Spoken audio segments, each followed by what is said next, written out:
Today, I'm going to teach you how to be so good AI can't replace you. See, the rise of AI is inevitable, but the limit on human creativity is infinite. So we're going to talk about how to leverage human characteristics to make sure that you're not replaced by a robot, because the world is changing faster than ever before. Artificial intelligence and automation are taking over tasks that used to be reserved for people, for us. They used to require human intelligence and creativity. But what do we do about Skynet? It's coming regardless. How do we cope with the rise of thinking machines that can outperform us at something? See, these concerns are justified. AI came super quick. Everyone's saying how robots are going to take our jobs, how AI is going to surpass human creativity. And this is a very real fear that we will lose our sense of purpose and value in a world dominated by machines. But this view ignores an important truth. We have something that machines can never replace: the power of human imagination. See, our ability to create, to empathize, and to innovate is unmatched by any algorithm. This is a quote from the legendary inventor Nikola Tesla. The day science begins to study non-physical phenomena, it will make more progress in one decade than in all the previous centuries of its existence. But the real question is, how can we unleash our creative potential to thrive in an era of thinking machines? How can we ensure that we remain relevant and valuable in the face of exponential AI progress? How can we be the masters of the algorithms and not the slaves? The plan is to give you an anti-AI toolkit, a toolkit that will make you indispensable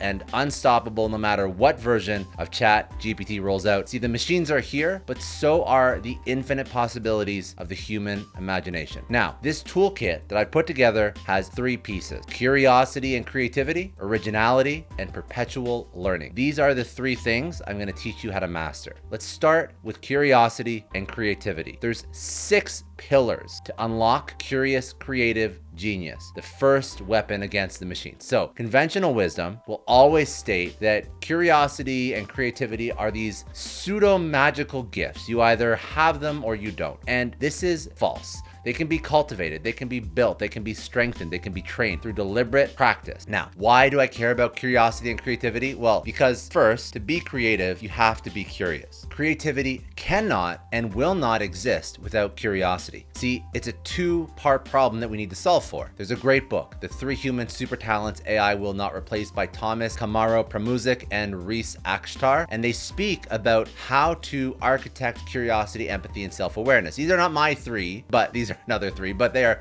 3 critical talents that AI is really unlikely to replace. But the one part that I wanted to pull out from this book is curiosity. Now, in the book, there's a study based on an article published in Harvard Business Review. Here's a quote from the study. It's all about curiosity. Curiosity is the engine of intellectual achievement. It's what drives us to keep learning, keep trying, keep pushing forward. But too many people lose this innate quality as they grow up. So we need to foster curiosity in ourselves and others, especially in a world where innovation and creativity are essential for success. But then you ask yourself, how can you measure and improve curiosity and creativity? See, in the book, they referenced a case study from a global consulting firm that wanted to find out this particular and solve for this particular problem. They used an online assessment tool to measure the curiosity levels of their employees, as well as some adjacent skills and personality traits. And guess what they found out? Curiosity was positively correlated with performance, client satisfaction, and retention. And they discovered that curiosity could be enhanced by feedback and coaching using methods like asking open-ended questions, challenging assumptions, seeking diverse perspectives. Very simple, but very effective. So what's the lesson? Curiosity is not just a trait, it's a skill. It's not just a feeling, it's a habit. It's not just a gift, it's a choice. So by understanding curiosity's core drivers, you can actually train it, learn it, which is going to allow us to be more creative, to activate that inner Da Vinci that we need to fight against machines. So again, in summary, curiosity, you have to build it up so that you can be creative. Now, the study results that global consulting firm put together, they created and delivered a tailored curiosity development program for their employees, which boosted all these great KPIs, work outcomes significantly. So again, we have to approach every single problem with this curiosity mindset. It is a mandatory requirement in order to be a creative individual. So now that we know how to approach problems and be curious, now we can train ourselves to be creative. And here are these 6 items that we have to consider in order to think creatively, assuming that we're living life as a curious individual, which is again the precursor. Visionary thinking. Visionary thinking is the ability to imagine and create new possibilities for the future. Remember, the current version of AI is built on millions of data points and inputs from past data. So think of visionaries thinking as the opposite of AI training data. It's the ability to see things that haven't happened yet. It is the source of innovation, disruption, and impact. Now, how can you develop visionary thinking? Well, the first step is to avoid copying existing ideas. You can't just follow the crowd. You can't just accept conventional wisdom. You don't just do what everyone else is doing. Instead, you have to challenge assumptions constantly that underlie the current reality. To quote Socrates, an unexamined life is not worth living. This applies not only to your personal life, but also to your professional and your creative life. So examine the beliefs and the models that others usually take for granted. Don't become some tinfoil hat wearing conspiracy theorist, but do ask more questions. Be critical of, quote, the way things have always been done. Analyze existing playbooks, strengths, and weaknesses. You're gonna always be asking yourself, what if things were different? What if I could change something? What if I could do better? You also want to think from first principles, not analogies. And not to get too complicated, but first principles are the fundamental truths that are independent of any context or situation, whereas analogies are comparisons based on similarities or patterns. By thinking in first principles, you can break down complex problems into their basic elements and then build up new solutions from scratch. By thinking from analogies, you can only replicate or modify existing solutions, and you limit your creativity. Some of the greatest visionaries of our time were Steve Jobs, Elon Musk, Richard Branson. They all won the game by questioning the status quo and creating new products, services, and industries that no one had ever imagined before. They didn't copy, they created. See, visionary thinking is not a gift, it's a skill. Again, stemming from that curious mindset. It's a skill that you can learn and practice. It's a skill that you can use to actually make a difference in the world, or, you can use it to keep your job, or you can use it to beat Elon to Mars, your choice. The second thing we got to think about is expanding our inputs. So creativity thrives on combining diverse idea sets, but we limit our potential significantly when we stay isolated in our domain, when we only do what we're trained to do, which is our comfort zone. You got to break out of your bubble. So don't limit yourself to your own domain or your own field. Don't stay isolated in that comfort zone and settle for what you already know. You have to explore diverse and unfamiliar domains and fields. You have to follow your innate curiosity and passion into these unknown territories. You learn from arts, psychology, cosmology, or any other area that interests you, history, whatever it is. Read books, watch videos, listen to podcasts, take courses, go to events, meet people. Remember, we're trying to achieve our creative inner Da Vinci, and if we actually want to use him as an example, he was one of the most creative geniuses of all time. He was renowned for equal talent in art and engineering. He was also interested in anatomy, astronomy, botany, geology, many other subjects. See, he combined his knowledge and skills from different domains to create masterpieces such as the Mona Lisa, the Last Supper, the Vitruvian Man. He didn't specialize, he synthesized. Creative inputs are not just facts. Think of them like puzzle pieces. They're puzzle pieces that you can use to construct new and original combinations. They're puzzle pieces that you can use to solve problems, generate ideas, and make an impact. And here's another Steve Jobs quote: "Creativity is just connecting things." This speaks to creative genius perfectly. The more creative inputs you have, the more creative outputs you can produce. Creative inputs are not a fixed quantity, they are a choice. So if you expand your inputs, you expand your impact, and you will expand your outputs. The third thing that you have to focus on is thinking divergently. So convergent thinking is focusing in on one particular outcome. You're reducing possibilities. Divergent thinking explodes possibilities wide open. So divergent thinking is the ability to generate multiple, diverse, and original ideas and outcomes. It is the opposite of convergent thinking, which is the ability to narrow down and select the best idea. But how do you develop divergent thinking? Well, the first step is to ultimately delay judgment and entertain sometimes unconventional, even impractical ideas. So you don't dismiss or criticize ideas too quickly, you don't filter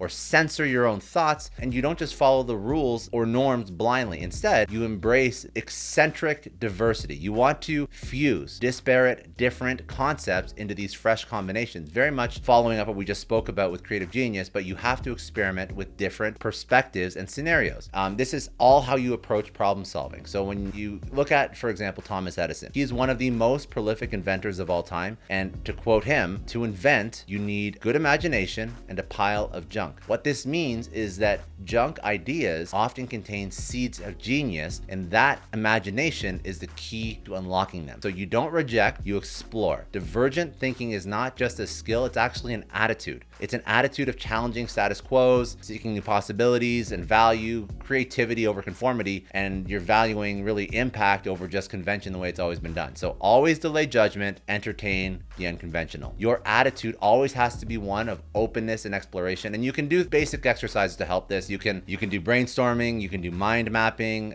you can do what's called scamper, which is substitute, combine, adapt, modify, put to another use, eliminate, reverse. It's a way to think through problems. You can do random word association techniques. Basically, divergent thinking is the lifeblood of impactful innovation. So the more divergent ideas you have, the more convergent solutions you can find. Divergent thinking, again, is not a gift, it's a choice. The next thing, the fourth thing that you have to focus on is intrinsic motivation. Intrinsic motivation is a drive to do something, not just because you enjoy it, it's because it's a source of passion, purpose, and fulfillment. And to increase intrinsic motivation, we have to ensure that the things that we're working on align with our inner purpose. You're not just chasing money or status. You're not letting external factors dictate your choices. You're not compromising on your values or your mission. Instead, you're staying guided by your mission, your why, your reason for being. And there are a few good exercises for figuring out your North Star, but that's for another newsletter. You want to maintain creative autonomy over the projects that you're working on when possible. You have to choose work that challenges you, inspires you, and makes you happy. And you're going to learn later on from Mihai Csikszentmihalyi, who is a psychologist, about a few other topics, but I just want to introduce him now because it's important for you to understand the work he's done. He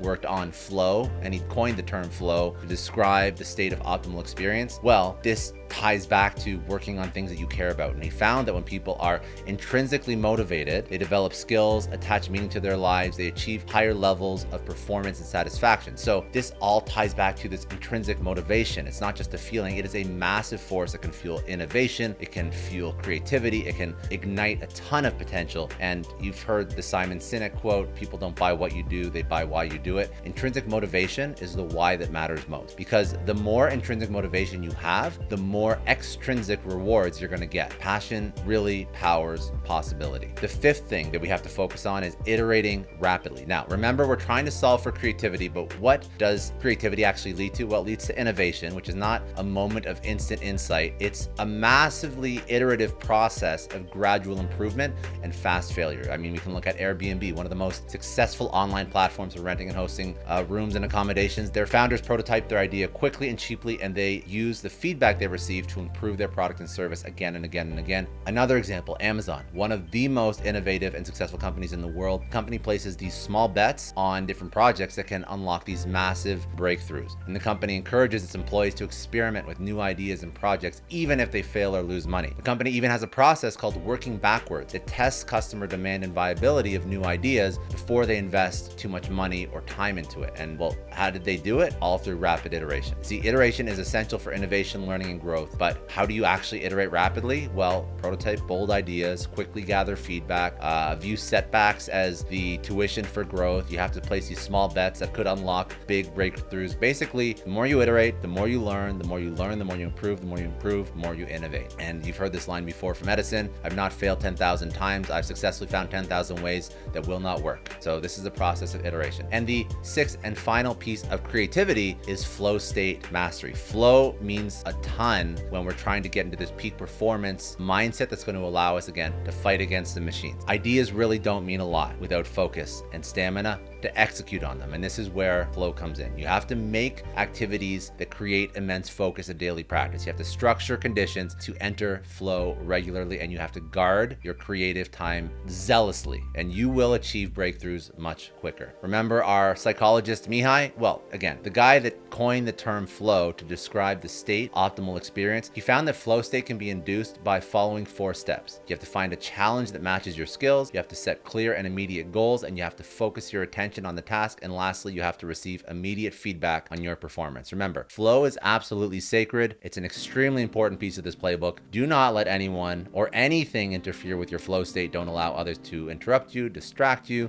Don't sacrifice your creative time for requests that are not needle moving. Remember that urgent, important perspective that you have to have when you take on tasks, and don't compromise your quality or quantity of work. You have to guard this time like your life depends on it, because honestly it does. Communicate your boundaries and expectations to others. Respect your own schedule. Protect your energy. Protect your attention. Honor your commitment. Honor your discipline. Flow state is key to impactful innovation, creativity, and basically any other defense we have against the rise of AI and the machine. So these are the 6 pillars of the creativity foundation that really hold a key to unlock your inner Da Vinci. And right now, after learning this, you do have a small chance of beating Skynet, and we've really nailed down the creativity piece, but we do have to talk about a couple more things. So we have to talk about originality. Now, we have nailed down the 6 steps of curiosity and creativity, and originality is another important item. It's not a fixed trait that you have or you don't have. It is very much a skill you can develop and improve on, very much like creativity. And it is a reflection of who you are, what you care about, what you aspire to. So how do you find your originality? Well, the first step is to look inward and ask yourself some questions. Don't settle for superficial or generic answers to any of the questions I'm about to list out. Go deep. For example, a 5 whys framework if necessary. Ask yourself why in response to your answer 5 times to get a deeper insight out. You can also ask a friend to do this if you're having trouble being honest with yourself. Now, originality. The questions I want you to ask yourself. What activities absorb you?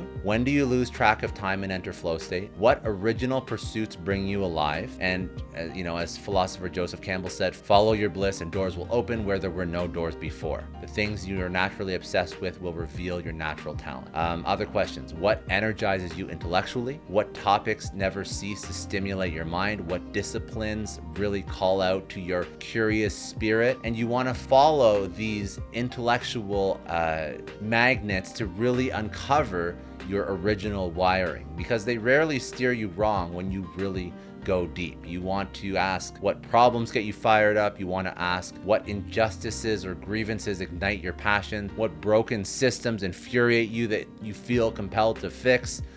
What feels like play, not work. When have you become so engrossed in an activity that it felt like play? What are your strengths? What are your quirks? What unique strengths and oddities make you who you are? Who do you admire and why? Which figures inspire you most and why? Where do you create best? See, by exploring all these questions, you really unravel your true original makeup. And originality, if you haven't figured it out by now, is uncovered with an exceptional focus on self-awareness. Once you have these questions answered, you have to act. This is where you start to align your work with the activities that light you up inside. And then the way you work, again, is through that creative framework. Now, if you always lead from your originality, not external expectations, well, to quote Seth Godin, you're sharing your scarcest resource, your unique perspective. Because the world needs precisely what makes you beautifully strange. You have to trust your originality and your original compass, which will allow you to operate on your own frequency, completely unrestrained by other standards, and you become a conduit for this original muse that is living inside you. And that's where you make your greatest impact. Last piece to this puzzle is a growth mindset. I know that we figured out curiosity, creativity, and originality. Now we have to focus on the mindset that is going to allow us to take all these things on and sort of tackle the AI uprise, because continuous learning is the master skill of the 21st century. And to continuously learn, we need the right mindset, because simply reading more books or taking the occasional online course, it doesn't cut it. We need to really believe that abilities can be developed through practice and grit. See, this mentality framework creates the relentless drive for self-improvement. It unlocks the superpower of perpetual upskilling. And how do we do this? Well, this is the growth mindset that we have to adopt. We have to believe that abilities are elastic. We have to view capabilities like elastic, able to stretch and expand. They're not fixed traits. People are more alike in potential than different, and what separates the great is their mindset. Psychologist Carol Dweck explained that when people believe their basic qualities can be developed, it leads to greater motivation and achievement. So we need to approach upskilling learning with the perspective that nearly any skill can be built over time. We have to discard the notions of innate giftedness, and we have to expand a sense of what is possible for you. We have to view setbacks as feedback because each failure does contain a lesson. So, and instead of labeling setbacks as demoralizing, we have to reframe them as valuable feedback loops to improve, because progress is never linear. You have to upskill patiently, like mastering anything complex. Mark Cuban always embraces this mindset and speaks about it. He said, "I've learned that it doesn't matter how many times you failed. It doesn't matter how many times you almost got it right. No one is going to know or care about your failures, and neither should you." This mindset is so important. We have to believe that small bets will unlock big breakthroughs. So limiting beliefs, like the thought of, "I don't think I can do that," it loses power when you have these small wins. So each skill that you build is a small win, and it slightly destroys limiting beliefs, because each skill that you build opens new possibilities and expands your identity. So you break ambitious goals into these miniature challenges, and you adopt this playful testing mentality where small daily wins create unstoppable momentum. See, these baby steps really stack up. Another thing we have to adopt is the ability to practice under pressure. So just like lifting heavy weights builds muscle, practicing under pressure builds mental fortitude. This is accomplished by deliberately working outside your comfort zone. Give presentations, attempt public speaking, take on ambitious projects that require you to expand your skill set. With each managed stress, your tolerance increases, and this inoculates you against all these future unknowns. So we are embracing learning through a mindset of it is possible to upskill. And this is how we're going to combat against AI in the age of AI. We are adopting this agile, almost cyborg mindset of perpetual learning. See, we've spoken about curiosity, creativity. We've spoken about originality, and we've spoken about these growth mindset hacks that allow us to constantly upskill and learn. Because the secret in winning the AI wars is the ability to merge knowledge, insight, wisdom, originality, and creativity with, not instead of, AI tool. And this is where lifelong learning is a core tenet of all of the things we've just spoken about. It's an adventure. It's not this occasional chore. So, in summary, this growth mindset equates to viewing abilities as elastic, not fixed, tying learning to intrinsic motivations, reframing setbacks as feedback, attempting small daily challenges, practicing under managed pressure, focusing on the promises ahead, not the temporary stumbles. It's all focusing on this progress compounding slowly over time. And with this growth mindset, there is no challenge that you can't overcome. See, the future will always belong to the perpetually curious, the perpetually original, and the perpetually learning. So this is what we have to seize. See, the future belongs to the creative. Advancing technology easily leads to over-optimization and dehumanization. This is our opportunity. So the rise of intelligent machines is inevitable, but so too is the resilience of the human imagination. Our creative spirit remains truly limitless. No algorithm can replace curiosity, creativity, originality, and the mindset required to constantly upskill. Apple's Tim Cook was ahead of his time when he said, "These are things that technology doesn't do. It doesn't have a heart, it doesn't have a soul, and it doesn't have a conscience. But we humans do, and these uniquely human faculties will become even more critical in an AI-driven world." Now, see, we stand at the brink of an automation AI revolution, but this new era needs human hands to shape it. So hone your creative tools, commit to lifelong learning, know your originality, and share your gifts fully. Upskill with insatiable drive. See, the coming challenges call for builders, not victims, and mastery, not resignation. And you can heed the call, then watch what becomes possible when human creativity is unleashed.